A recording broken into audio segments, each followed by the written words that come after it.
Welcome, everyone. The bar's open. I'm the only bartender today. Welcome to an episode of Obiter Dicta. This is a new segment we're going to do. I might do these every once in a while by myself. Sometimes, obviously, April can't always be here. Brian can always be here.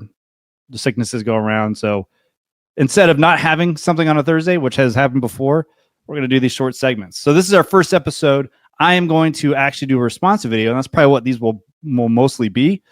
Short response videos to short videos themselves, some good theological shorts on YouTube. And today we're going to look at Father Josiah, and he's going to talk about divorce or marriage. What does the Eastern Orthodox Church actually say about marriage? It might shock you. Here we go. When Jesus taught his disciples what true marriage was, they were completely scandalized. As a matter of fact, the apostles, these aren't just the normal people. These are his closest disciples. When they listened to Jesus' teaching about the permanence of marriage, about the fact that fidelity was non-negotiable, that there was no such thing as divorce. I want to stop there. Have you ever thought about that? Have you ever thought about why the disciples, when Jesus Christ gives the teaching on divorce and remarriage, both in Matthew 5:31 through 33, and Matthew 19, and Mark, and Luke, and later even when Paul brings it up, have you ever asked the question yourself, why are they so scandalized? As Father Josiah has accurately presented, the reaction of the disciples when they're presented with such a hard teaching, especially in Matthew 19.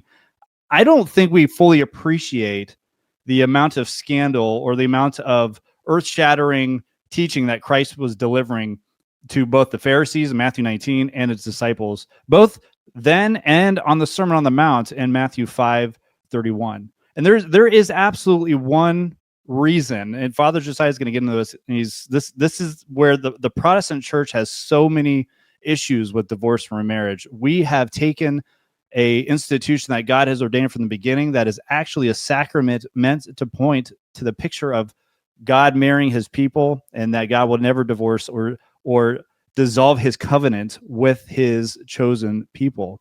That we have taken that sacrament of marriage and we've turned it into a turnstile. We've turned it into whatever we want. We can add, let's say, well, I don't like my wife and she's committed adultery. I am going to use that as a grounds for divorce. I'm going to divorce my wife and I'm going to remarry another one, maybe a better one, maybe not a better one. Maybe they'll commit adultery too, and then I divorce that one. And then I have a third wife or fourth or fifth. And the Protestant church and the majority of Protestant churches have taught that that is permissible and that is at least tolerated by God. Maybe it's not ideal, but is at least tolerated and granted to his ministers, elders, to officiate in the church, to take those who have been divorced or divorcees and attach them to somebody else while their spouse is alive. The reason the disciples react scandalously to the teaching of Jesus Christ is because the Lord Jesus takes that off the table. He takes that off the table. This is why they're scandalized. This is why their reaction is, then who should get married? Because if we can't even get out of this one flesh union, this covenant of marriage that starts with the agreement of two federal heads that create a contract, and then that contract is consummated in the sexual act, if that is unbreakable after that legal, binding, God-ordained union, then that's too hard. This teaching is too hard. Who can actually listen to it is their response. Now, and let's hear what Father Josiah says after that. They were so scandalized that they said to him, Lord, if marriage is like this, it's better not to get married. That's right. There it is. Jesus lifted up Christian marriage and explained that not only do the disciples say, well, then who should get married? Why should we get married? Jesus doesn't say, oh, you misunderstand me. And Father Josiah is going to bring this up here in a second. He doesn't say, oh, you just misunderstand me. In fact, he says, well, there are eunuchs that have made themselves eunuchs for the kingdom of God, and there's those that have been born eunuchs. This is a hard teaching, and it's for some to follow. And some won't get married, and then some that will understand that this bond is absolutely unbreakable. It is inviolable. Inviolable. Divorce and remarriage is adultery. Divorce and remarriage is adultery. And this is very important in the context of a legitimate contract between two federal heads. Typically, it's to be the man as a federal head who's leaving his father and mother, and then the woman who is under the headship of her father and mother, who have agreed together, the man and then the family, typically the father, the federal head of the woman, agree to give his daughter to this man. This is the agreement. This is the contract between two federal heads, and they come together. That can't come apart. And if it does come apart and there is remarriage, it is adultery. He made a very tiny exception, but the normative. And here's where people get tripped up.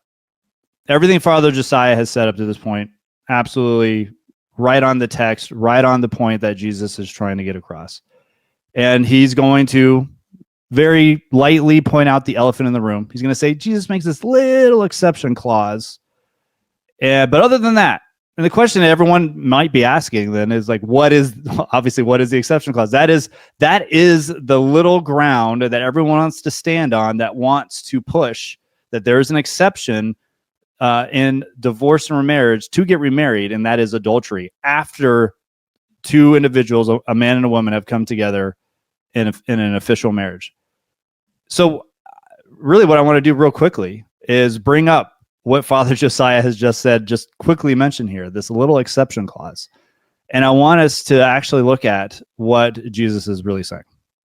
Okay, Father Josiah is talking about a couple places. One is Matthew 5. This is what I have up here for everyone to see. I want to show the core of this. I have the Greek up, and I'm going to translate it for you guys as we're going through this, because I want you to see that this exception clause is not what everyone thinks it is. So let's start in verse 31. Arethe. This is a past tense, completed form of it has been said. Basically, Christ is saying, this is Jesus speaking, and he's going to give what is called a subjunctive statement here, or he's going to use verbs in the subjunctive verbal aspect, which just means that in this case, he's talking about a hypothetical situation, a situation that is possible, but he's also framing what is perceived as reality by the leaders of the time, the Pharisees of the time, those who are authorities on divorce and remarriage.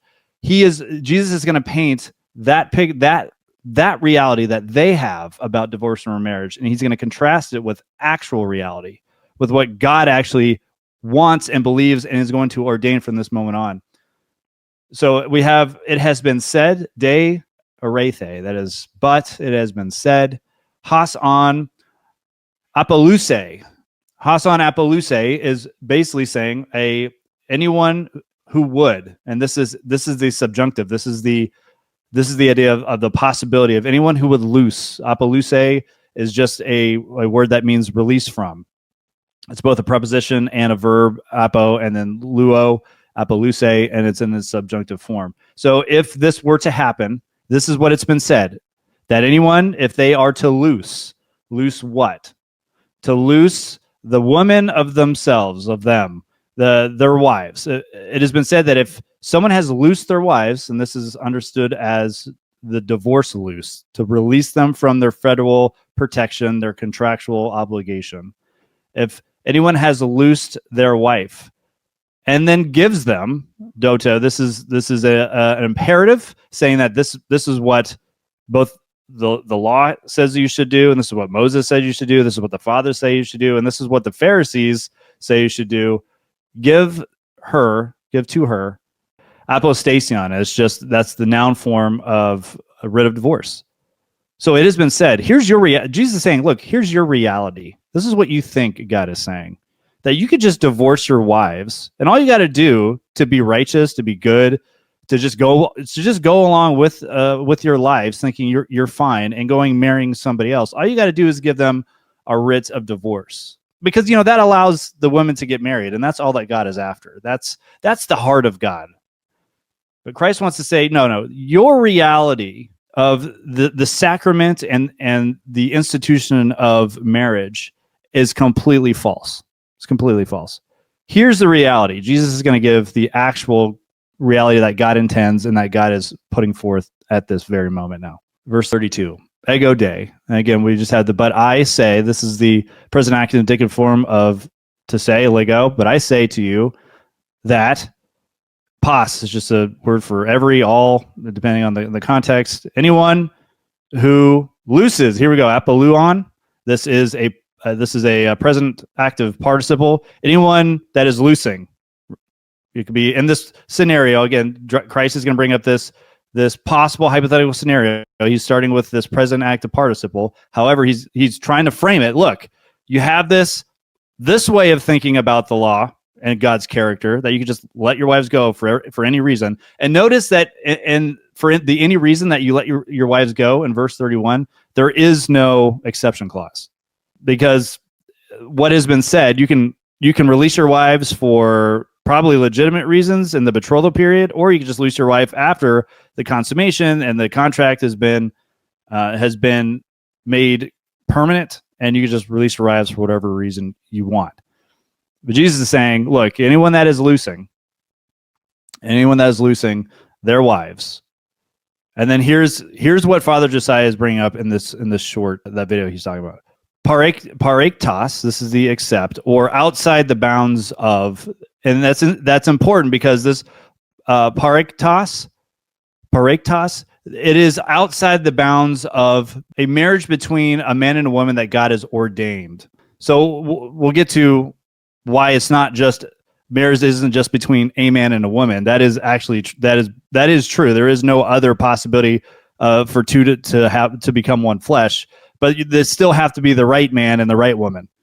A man just can't marry a woman. It doesn't matter who they are, if it's their sister or cousin. That's not what God is intending. It's not just marriage is between a man and a woman. It's got to be the right man and the right woman. And this is what Jesus is about to emphasize here. And he is talking to a Jewish community that would understand the distinctions between sexual immorality before a covenant is consummated with the sexual act and therefore permanent, and then after. Because what happens after that thing is permanent, everything, all bets are off. There is no dissolving of that covenant. Parektos lagu, except on an account, and then this is the tiny exception that Father Josiah is going to bring up. Porneas.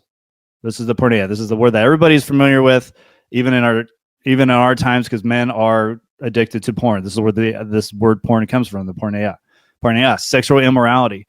What Jesus Christ has just confined to us in this statement. But I say to you, anyone that looses their wife, except for porneia. Porneia is everything that happens before the contract is consummated, before the marriage is legitimate.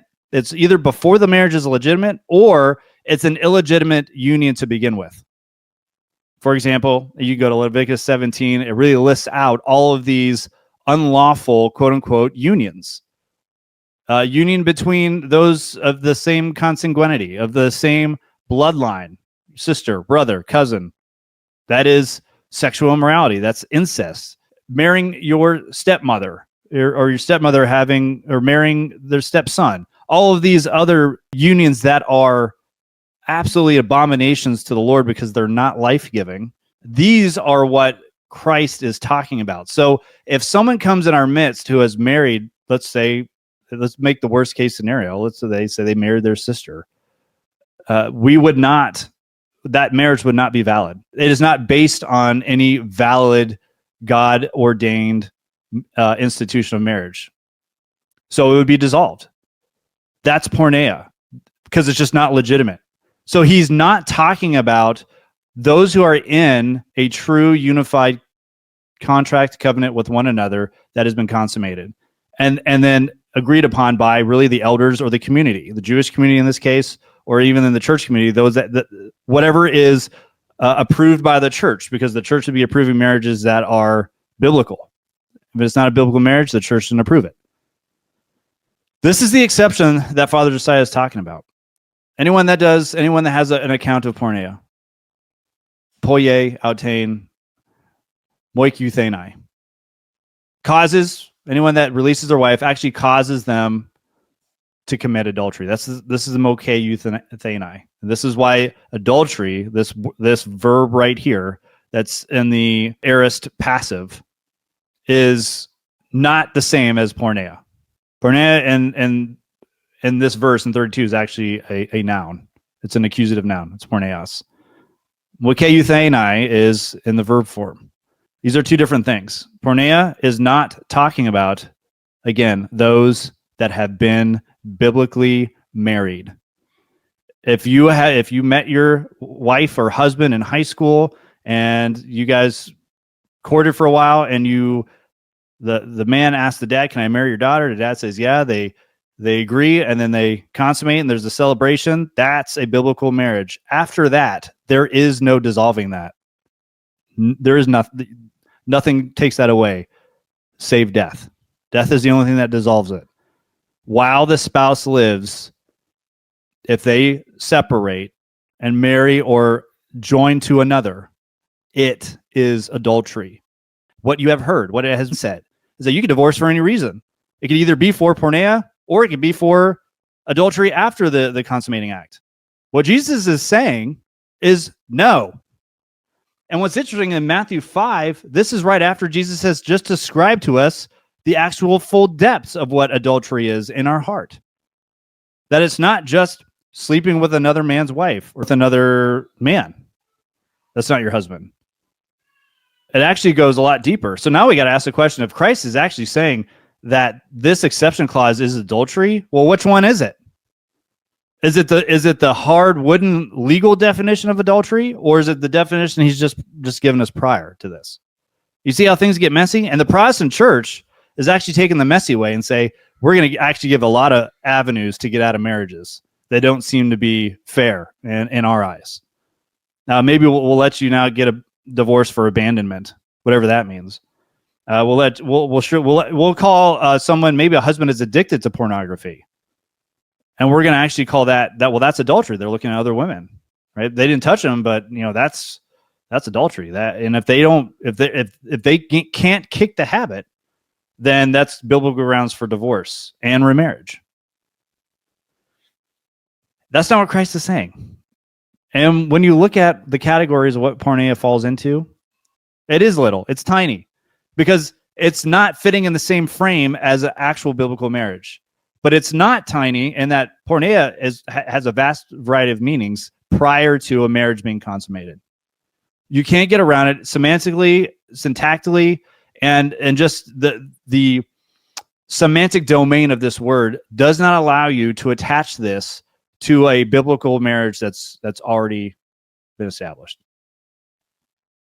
And here's another subjunctive clause. Actually, Christ is going to take the perceived reality, and he's going to actually say, you're wrong, here's true reality. The kai has ein, right before a subjunctive, is giving a if this, then that statement. And if anyone, or the one, or if the one, this is again apo lelumenen. This is a participle, passive participle, perfect participle of, again, the same verb, the apoluo. It's the same verb, but it's just the passive participle, and it's the one that's been released. So if the one, on one hand, if the one that's been released marries gamese, they commit adultery. So Christ is actually putting the adultery charge on three parties here. The one that's released the wife for an unbiblical reason, because this is a legitimate marriage, you can't just divorce her. He commits adultery by letting her go. The woman commits adultery by uniting herself to another man, and the man that she unites herself to also commits adultery.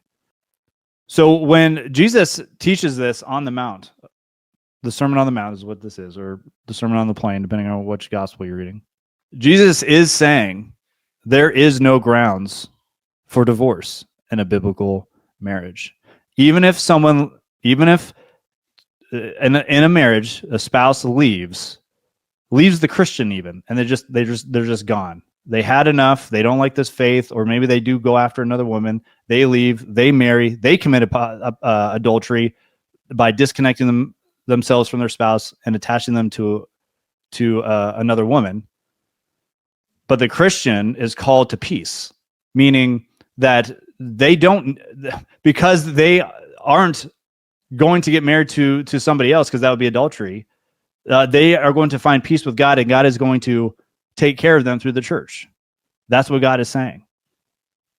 So even if a Christian is wronged, if they are left, they are separate, their spouse leaves, this is not permission because we feel bad for them to go against what Christ has given us in this new covenant, and how we ought to be as Christians, and how we are to see this sacrament of marriage.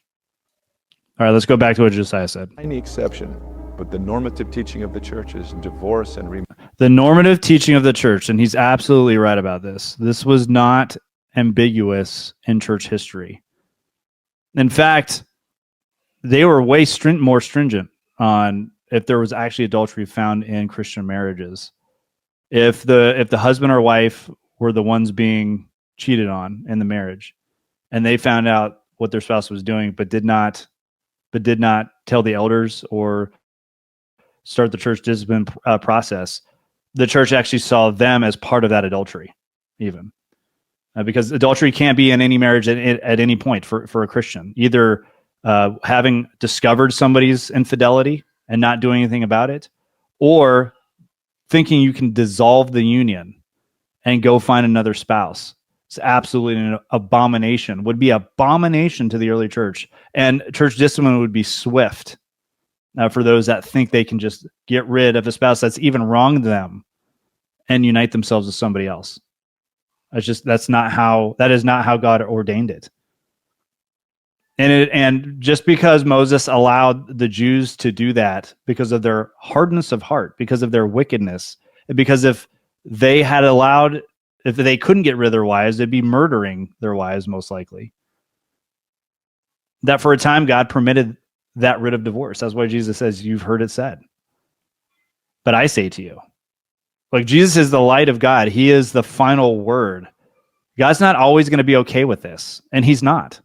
No longer is he looking over instances of divorce and remarriage and saying, well, for the sake of the woman or the man, that I'll just look over this. In this new covenant, it is the minister's job to make sure that marriage is sanctified and holy and glorious, because again, it is a sacrament. It is a picture of the gospel to us, a shadow of what Christ has done to his church. And we need to join what God has said. And even if the circumstances look awful, we need to say, this is what the Lord has said. And woman or man who's been divorced wrongly, who is the victim, who's the innocent party in this, it's going to be a hard road for you. Yeah, celibacy is going to be hard, especially when you obviously got married because maybe that you didn't have the gift of celibacy. But God's called you to peace, and he will bring you through it. And it's better for you, and this is where Jesus brings up the parable of cutting off your hand and gouging out your eye than committing adultery. It's better for you to cut off your hand and gouge out your eye than to commit adultery and be thrown into hell. This is such a serious thing that the churches all around the world, but mainly the Protestant, dare I say denomination, but the Protestant church has inculcated in a lot of its denominations. And we see this in a lot of the Reformed creeds that we read. We'll finish up. Marriage is adultery. When they heard this, they said, it's better not to get married. And he didn't say, hey, you're misunderstanding me, guys. No, he said, let him who can accept the teaching accept it. For this reason, many are eunuchs by choice. And that's the end. Yeah, Jesus doesn't correct them. Jesus doesn't correct the disciples. Just real quick, we'll bring that up. We'll bring that part of Matthew up real quick. You guys have seen a lot of Greek, so I'll just read the English for you. Now, when Jesus had finished these sayings, he left Galilee and went to the region of Judea beyond the Jordan River. Large crowds followed him, and the Pharisees tried to test him, saying, "Is it lawful to divorce a wife for any cause?" He answered, "Have you not read from the beginning? The Creator made them male and female." And he said, "For this reason, a man will leave his father and his mother and be united to his wife, and the two will become one flesh." By the way, the one flesh is what is a picture of the one flesh? It's actually your kids, by the way. So the purpose of marriage is to come together to be unified in one flesh. That one flesh actually actuates itself as children. So they are no longer two, but one flesh. Therefore, what God has joined together, let no one separate. They said to him, why then did Moses command to give us a certificate of dismissal and to divorce her? And Jesus said to them, Moses permitted you to divorce your wives because of your hard hearts. Not for anything, not for any biblical good reason, by the way. Christ says because of your hard hearts. But from the beginning, it was not this way. Now I say to you that whoever divorces his wife, and here's the porneia clause, and if you read it in the Greek, it's a little shorter than Matthew 5. Except for immorality, it's the same words. It's porneas, and marries another, so moike and marries another, commits adultery. And here's the reaction that Father Josiah is talking about. The disciples said to him, if this is the case of a husband with a wife, it's better not to marry. They understood that Jesus is not saying, yeah, it's like everyone else is saying, it's like what all the Pharisees are saying about divorce or remarriage. It's just adultery that gets you out of the contract and then lets you marry another person. Jesus is not saying that. If he was saying that, the disciples would have been like, oh yeah, okay. We've heard that before. So Jesus is just siding with this group of teachers, rabbis over here. That's not what they're saying. They're scandalized because Jesus is saying, in a legitimate marriage where a man has left his father and mother and joined himself with a wife, and the two have become one flesh, consummated, and have children, even not have children, it's the attempt to have children, by the way. Whether God gives you them or not, it's the attempt to have it. That is the one flesh union. After that, there is no grounds, none, for divorce. And the Pharisees and disciples, as Father Josiah said, are scandalized. The disciples said to him, if this is the case of a husband with a wife, it's better not to marry. We don't want that responsibility. What if things go bad and all this strife comes in and we can't release ourselves? That's insane, is what they're saying.